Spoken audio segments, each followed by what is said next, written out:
You're watching 12 today. I'm Emma Jade. On that note, this is Mike Gonzalez. He's in for Paul Gerke this morning.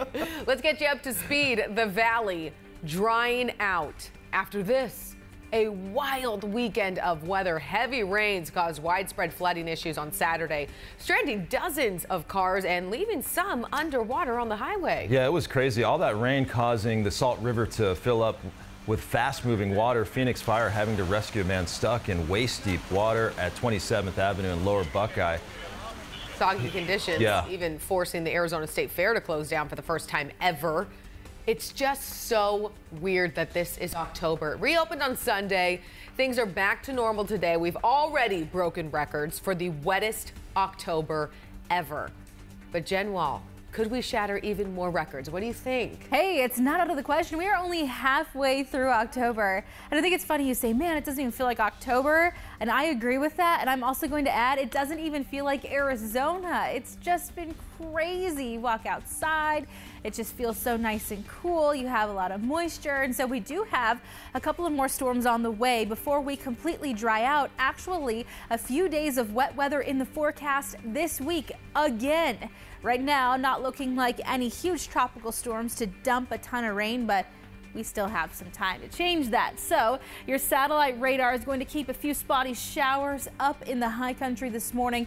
A light mix of rain and snow as we take you in a little closer. So this is right along the 260 between Payson and Overguard into Show Low this morning. You could have some slick roads if you are driving around in the high country. Temperatures in the valley stunning once again. We're in the low 60s for Phoenix and it is just beautiful. Now if you're driving around in the West Valley, hey, look at this. We have clear roads for you, dry right now, but chances of storms off and on today. This is the I-10 and 19th Avenue. We are pretty clear across the valley, green from the east to the west, north and south. So we'll take it in a little closer. It looks like we have some debris on the road, 202 westbound. This is going to be at exits 1A, 1B as you get onto the 10 there. So keep an eye out for that. Some flooding in the southwest. Tuthill Road flooded from Pecos to Ray, and a closure on Old US Highway 80 northbound. Road is closed there from Patterson to Old Highway 80. So good news there, Emma. Those are off of major freeways, just some side streets that could be causing some problems for a few folks this morning. Just goes to show how much rain we got this weekend. Still flooded. All right, thanks, Jen. 5:03. A Payson homeowner is lucky to be alive this morning. And after you hear this story, you won't even believe it. A plane crashed right into his home over the weekend. The FAA says a single-engine Cessna crashed around 6:40 on Saturday evening. Federal investigators say the pilot was the only person on board that plane. There were no other injuries on the ground.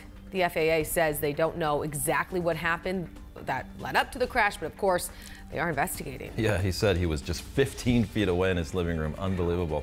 Well, it's official. President Trump is coming to the Valley this week. He's holding a campaign rally in Mesa on Friday at the International Air Response Center. President will campaign for U.S. Senate candidate Martha McSally as well as other Republican candidates during the visit. President Donald Trump and First Lady Melania expected to travel to Florida's Panhandle in southern Georgia today to get a first-hand look at the damage caused by Hurricane Michael. The monster storm killing at least 19 people across 4 states. More than 200,000 people remain without power this morning. We're going to continue to monitor the situation all morning long. Plus, look for live reports coming up on the Today Show at 7 a.m. right after 12 today.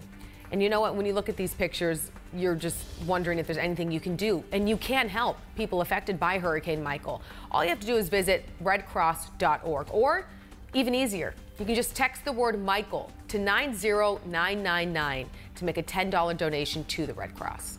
Now more than 1,000 people are on the march from Honduras in Central America towards the United States. The migrants stepped off this weekend despite U.S. efforts to discourage Central American migration. They plan on seeking refuge or applying for visas. This comes just days after ICE dropped off dozens of immigrant families at a North Phoenix church. The rumors are true. The internet convinced Meghan Markle was pregnant after this right here, and I thought the same thing. She showed up to last week's wedding in a blue coat dress. She's covering it, huh? Yeah, it kind of looked like a box. Yeah.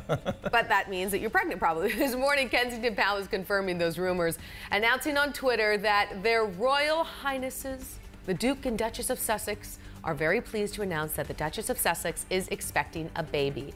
Baby is due in the spring. He or she will be 7th in line to the throne. They got married in May. They've only, so that's about 5 months? Yeah. Yeah. So, So you figure, they didn't before waste you any know time. it.